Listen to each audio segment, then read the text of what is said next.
Hola, ¿qué tal? Qué bueno que nos acompañas el día de hoy. Gusto en verlos, en verlas. Estamos en el inicio de una nueva serie que va a durar 4 semanas, va a estar buenísima. Y esta serie se llama Pausa. Pausa. Va a ser muy padre esta serie. Te cuento que hay un estudio que hicieron hace muchos años. Este estudio lo hicieron en varios niños y niñas. Y la razón de este estudio era para probar si hay una relación entre la habilidad de aplazar la satisfacción cuando eres niño y lo que harás o lo que hará ese niño cuando sea adolescente, cuando sea un joven adulto. ¿Sí? Entonces, esa era la razón de ese estudio. Lo que hacían era meter a varios niños y niñas en un cuarto. En ese cuarto ponían en una mesa galletas, dulces, etcétera. Y entonces dejaban a los niños, a las niñas durante 10 minutos en ese cuarto y enfrente tenían esas galletas y esas golosinas. ¿Sí? Y la instrucción que les daban era, mira, no te la vayas a comer, por favor, ¿sí? No la vayas a morder. Y si al regresar después de 10 minutos no la muerdes o no te la comes, entonces te voy a dar 4 galletas, no solamente una que tú agarrarías en ese momento. Entonces había una cámara donde los estaban grabando, una cámara escondida, y unos estaban sentaditos por ahí, no se movían para nada, estaban con la tentación, pero solamente viendo las galletas. Otros se paraban y se acercaban, tú sabes, y veían esa galleta, esa golosina.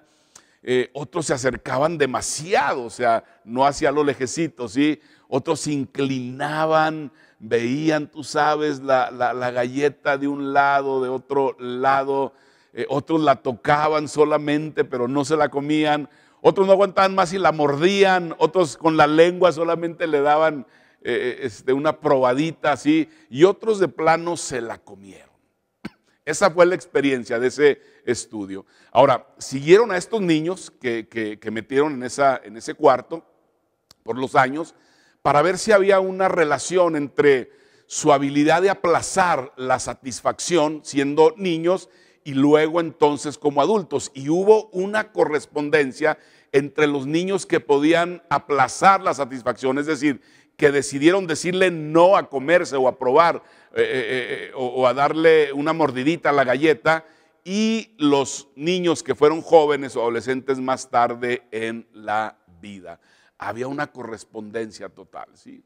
Ahora, lo que se detectó de ese estudio fueron 2 cosas. Una, siempre hay más en juego de lo que pensamos en la tentación. Quiero que no se te olvide esto, ¿eh? Siempre hay más en juego de lo que pensamos en la tentación. Y número 2, mucha de la capacidad de soportar la tentación tiene que ver con confianza.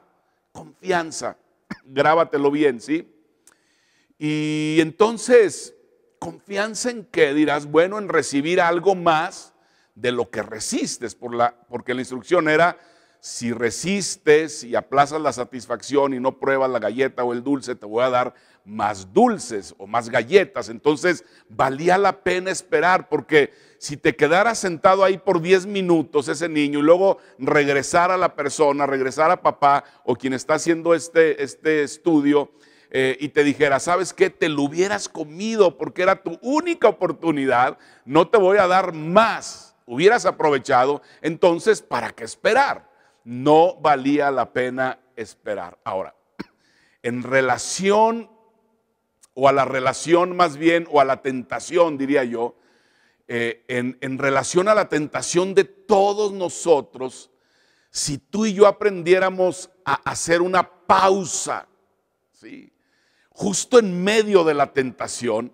y traer estas 2 cosas importantes a nuestros pensamientos, que en toda tentación siempre que hay más en riesgo de lo que creemos que hay, y que en toda tentación hay una relación entre esa tentación y nuestra confianza en Dios. ¿Confías o no confías en Dios? Es decir, quizá tú conozcas personas que son seguidores de Jesús y te comparas con ellos, que no es bueno compararte con nadie, ¿sí? Y entonces dices, ¿cómo pueden ser tan fuertes espiritualmente esas personas. No, mira, la verdad es que lo que pasa en esa persona es que en un punto de su vida, en un punto de su caminar espiritual, aprendieron a confiar en Dios. Y al confiar en Dios, entonces disminuyó el grado en que la tentación los puede aprisionar. ¿Sí? No es que sean mejores que tú, es que hay algo más en su vida. Confían en Dios en medio de la tentación. Ahora, hablando del tema de la tentación, yo quisiera llevarte a unos pasajes que son muy conocidos, que son realmente los que vamos a usar de base durante toda la serie. Y quiero invitarte a Mateo capítulo 3, verso 16, y juntos podamos leer estos pasajes. Dice, y Jesús, después que fue bautizado, subió luego al agua, y he aquí los cielos le fueron abiertos, y vio el Espíritu de Dios que descendía como paloma y venía sobre él, y hubo una voz en los cielos que decía, este es mi Hijo amado, en quien tengo complacencia. Y luego vamos al verso que sigue, en 4:1, dice, entonces Jesús fue llevado por el Espíritu al desierto para ser tentado por el diablo. Y después de haber ayunado 40 días y 40 noches, tuvo hambre.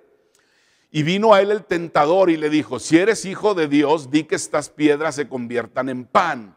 Él respondió y dijo, escrito está, no solo de pan vivirá el hombre, sino de toda palabra que sale de la boca de Dios. Entonces el diablo le llevó a la santa ciudad y le puso sobre el pináculo del templo y le dijo, si eres hijo de Dios, échate abajo, porque escrito está, a sus ángeles mandará cerca de ti y en sus manos te sostendrán, para que no tropieces con tu pie en piedra. Jesús le dijo, escrito está también, no tentarás al Señor tu Dios. Otra vez le llevó el diablo a un monte muy alto y le mostró todos los reinos del mundo y la gloria de ellos y le dijo, todo esto te daré si postrado me adorares. Entonces Jesús le dijo, vete Satanás, porque escrito está, al Señor tu Dios adorarás y a él solo servirás. El diablo entonces le dejó y aquí vinieron ángeles y le servían. Qué textos tan extraordinarios, la verdad, ¿sí? Y lo que yo veo, hay mucha riqueza obviamente en estos textos, pero lo que yo veo así, que te quisiera compartir el día de hoy, es que hay dos eventos que van de la mano en los textos que leí. Número uno, vemos que una luz hermosa, vemos una paloma que desciende, el Espíritu Santo, vemos que Dios ve entonces lo que Jesús ha venido haciendo y entonces aplaude y luego le dice, sígueme. Y Jesús se pregunta, bueno, ¿a dónde te voy a seguir? ¿Sí? Al desierto, ¿a qué te voy a seguir al desierto? A ser tentado por el diablo. Pero, Padre, estabas complacido en lo que yo estaba haciendo. ¿Qué sucedió? ¿Qué hice mal? ¿Qué pasó? ¿Algo está mal conmigo? No, la verdad. Entonces no tiene sentido.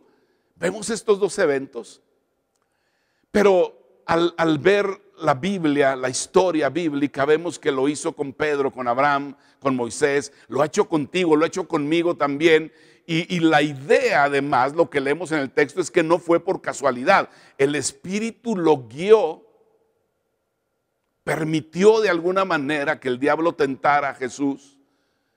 Y el propósito era realmente ser tentado por el diablo.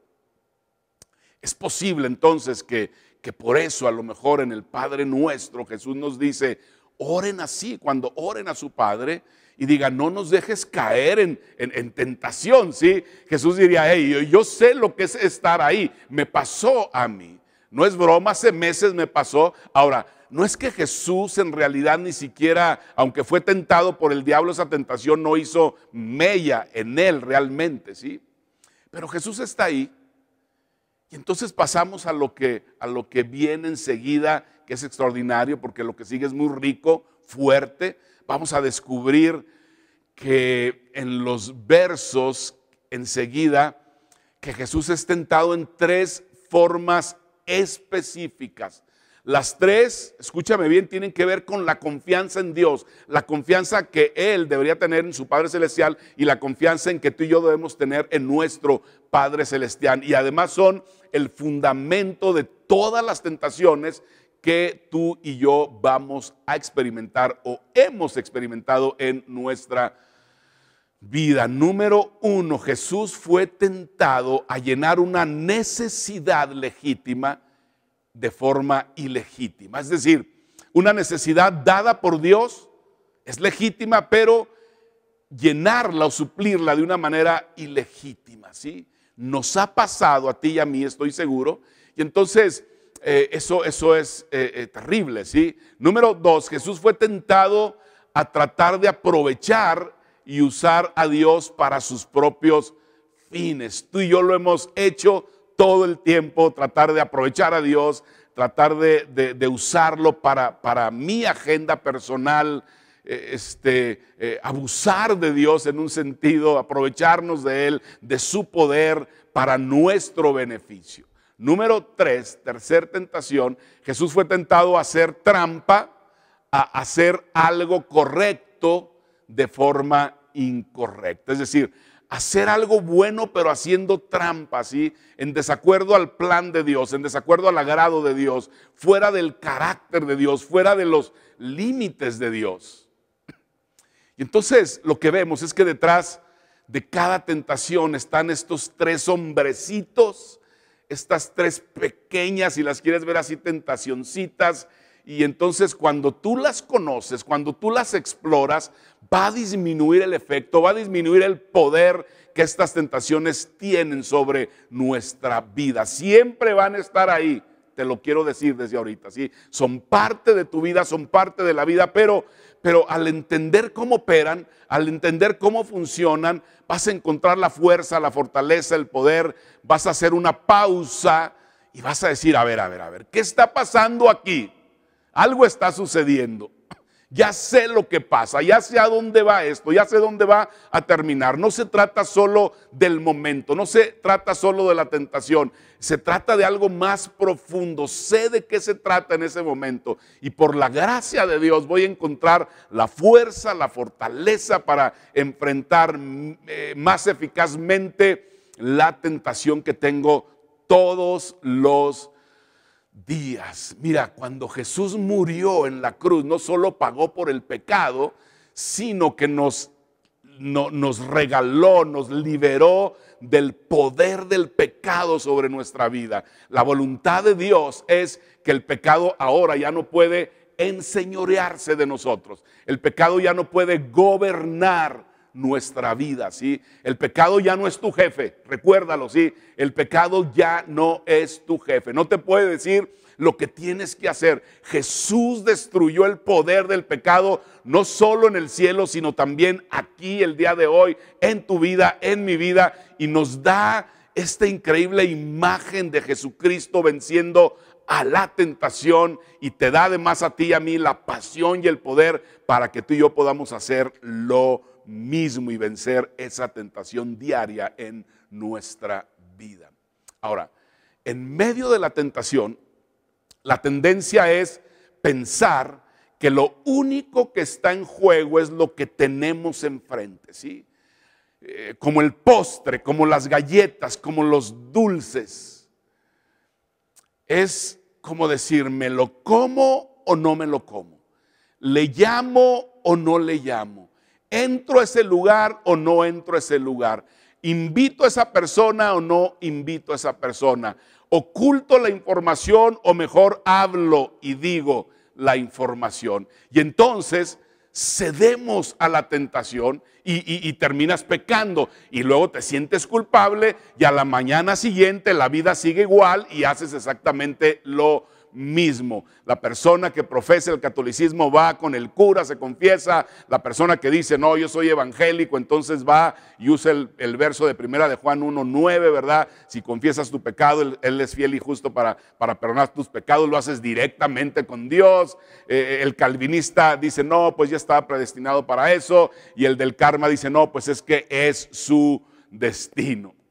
Es decir, para progresar, porque yo sé que tú quieres progresar, para progresar en esta área es necesario enfrentar el hecho de que siempre hay más en juego de lo que estamos enfrentando en ese momento, ¿sí? Si tú lees toda la historia de Jesús, te darás cuenta que había mucho más en juego que esas 3 tentaciones que enfrentó. Estábamos tú y yo, estaba nuestra salvación, estaba la salvación de la humanidad. Si Jesús pues hubiera seguido, ¿sí? Pues hubiera sido complicado, ¿no? Lo que le dio derecho a Jesús a morir por nuestros pecados fue su capacidad de no pecar. Porque si él hubiera tenido pecados en su vida, entonces no hubiera podido pagar por tus pecados y por mis pecados. Y en medio de la tentación, el asunto no es, haré de esta piedra un pan. Había mucho más que eso. Saltaré de lo alto para demostrar que Dios cuida de mí. Había más en juego que eso. Me inclinaré para adorar al diablo. Había más en juego que solo ese momento que estaba enfrentando Jesús. Más, mucho más, ¿sí? Así que lo que yo quiero hacer el día de hoy para fundamentar este inicio de la serie es que desarrolla el hábito de hacer una pausa en tu vida. Tú sabes, justo antes de apretar el botón, justo antes de firmar el contrato, justo antes de alejarte de esa persona, justo antes de voltear a mirar a donde no debes voltear a mirar, justo antes de fijar la vista, justo antes de hacer la llamada y que digas, hoy hay más en juego de lo que tengo enfrente. Si eres muy joven, tienes mucho futuro en riesgo. Si eres ya más adulto como yo, tienes mucho legado en riesgo. Si estás en la edad mediana, tienes mucho legado y mucho futuro en riesgo. La tentación te roba. Así que esta semana yo te voy a invitar que durante toda la semana, cuando estés en medio de la tentación, hagas una pausa y le vas a decir esto a la tentación. Tentación, no me robarás mi futuro, no me robarás a mi familia y no me robarás mi fe. Qué bueno que estuviste con nosotros el día de hoy. Nos vemos la próxima semana.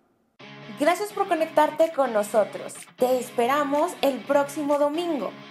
Recuerda seguirnos en todas nuestras redes sociales para que estés al tanto de los mensajes y eventos que tenemos especialmente para ti. Dar es nuestro estilo de vida y gracias a tu generosidad es posible hacer todo lo que hacemos y apoyar a los distintos misioneros para que el mensaje de esperanza y salvación llegue a cada rincón del mundo. Betel Norte, donde todos somos familia.